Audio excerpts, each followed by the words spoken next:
कर्म का तत्व जाना चाहिए, कर्म तत्व। ये आप एक्सप्लेन करिएगा, आपने बड़ा अच्छा नोट किया है, इसको आप ही पढ़ लीजिए। जमीन आप ही पढ़। ये 17वां श्लोक और लोग लीजिए, क्योंकि हाँ तो पूरा एक ही है।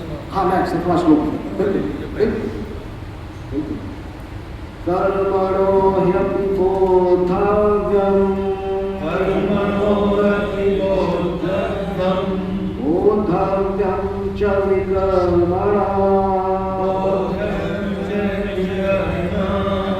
अकर्मणश्च बोद्धव्यम्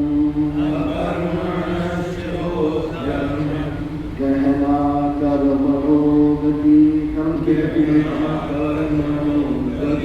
कर्म की गति महान है, बहुत गहन है।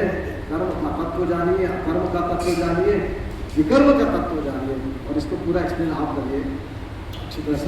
बहुत अच्छा नोट के 3 भेद हैं, कर्म, अकर्म और विकर्म। कर्म सकाम भाव से की गई शास्त्र विहित क्रिया जो बंधनकारी है।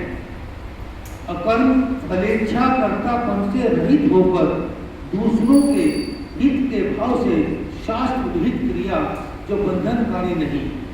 विकर्म शास्त्र निषिद्ध क्रिया या दूसरों के हित के लिए की गई शास्त्र विहित क्रिया भी विकर्म है। कर्म में भाव की मुख्यता है। सद्भाव के लिए किया गया कर्म सत ही हो जाता है, लेकिन अश्रद्धा से किया गया कर्म निष्फल हो जाता है। कर्मों की गति बहुत गहन है, सामान्य बुद्धि से उसे नहीं समझा जा सकता।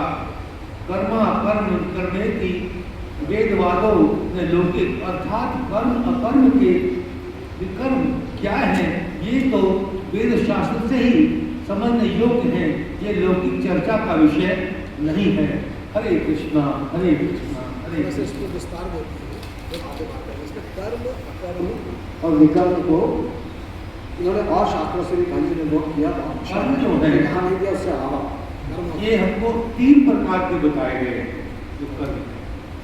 पहला क्रियमान, ये वो कर्म है जो हम वर्तमान में करते हैं, इस समय भी कर रहे हैं, ये भी कर्म है। हम यहाँ पर बैठकर गीता का अध्ययन कर रहे हैं, ये भी कर्म है। इसमें से जो फल देते हैं वो 2 प्रकार के होते हैं। इसमें भी 2 भेद हैं कि जो फल देते हैं वो 2 प्रकार के होते हैं।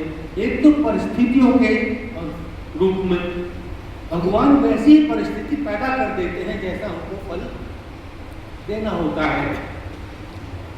दूसरा है वह कर्म जो हम वर्तमान में अपने विवेक से कर रहे हैं, और इन कर्मों का फल हमें आंतरिक भाव से संस्कार के रूप में परिवर्तित होता है। वो कि हम किस तरह से किसके साथ क्या बिहेव कर रहे हैं, संसार में किस तरह के वातावरण में हम रह रहे हैं, एक दूसरे के साथ हम किस तरह से बर्ताव कर रहे हैं, वो संस्कार के रूप में वो बचा हुआ रह जाता है, आगे जाता है। दूसरा है संचित कर्म।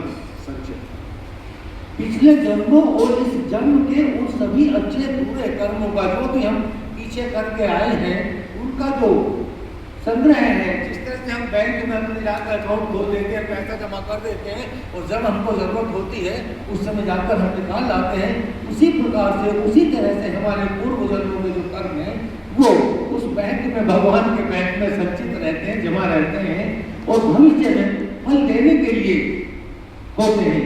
ये उन सभी कर्मों का एक विशाल भंडार है जो अनंत जन्मों में किए गए हैं हमारे द्वारा। ये वो भंडार है जो हम पिछले जन्मों में, अनंत जन्मों में कर्म अच्छे करके आए हैं, उनके बदले के जो फल है वो वहाँ पर एकत्रित है। वो अभी तक फलित नहीं हुए हैं। असली चीज ये है कि कर्म तो है, वहाँ पर जमा तो है, लेकिन अभी तक फलित नहीं हुए हैं। तीसरा है प्रारब्ध।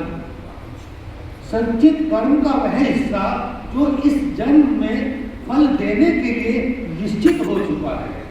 जो हमारे जो संचित कर्म थे, जो वहां पर जमा थे, उनसे कुछ ऐसे कर्म जिनका कि निश्चित हो चुका कि उनका फल हमको इस समय भोगना ही भोगना है, उन कर्मों के अनुसार।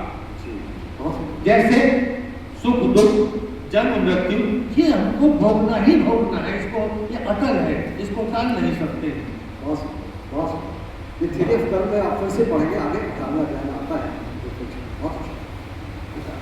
भाव के आधार पर भी कर्म, भाव ये का- हाँ, इसको हम भाव के आधार पर भी कर्म को बांट सकते कर्म हैं। अकर्म विकर्म का जी, जैसे क्या है सकाम कर्म, जिसमें फल की इच्छा से किया गया कार्य उसको सकाम कर्म बोलते हैं। कोई भी काम जो भी हम करते हैं, जब हमारे मन में यह कामना होती है कि इस काम को करने से हमको इस फल की प्राप्ति होगी, तो उसको सकाम कर्म कहते हैं।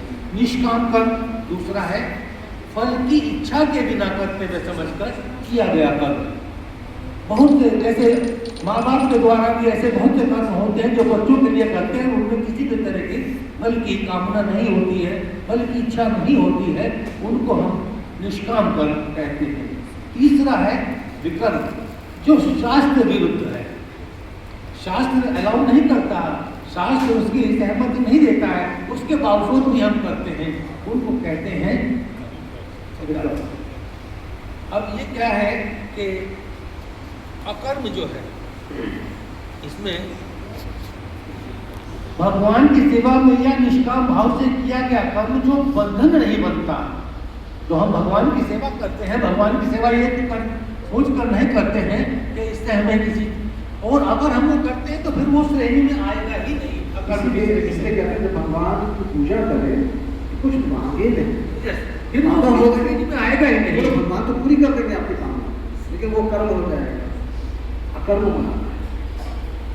अच्छा, छूट दे दे भगवान को, जो भगवान आपसे समझे हमारे लिए, मैं तो आपकी शब्द। इसमें अभी आया कर्म में अकर्म, कर्म ये आया इसमें भी श्लोक में, अगले में आ जाएगा, तो इसका अगले में आएगा सत्रहवें में, कर्म में अकर्म सत्रहवें तो पढ़ा है दूसरा नहीं, 18वें में कर्म में अकर्म और अकर्म में कर्म नहीं, कर्मण्य अकर्म उसका पहला ही अच्छा है।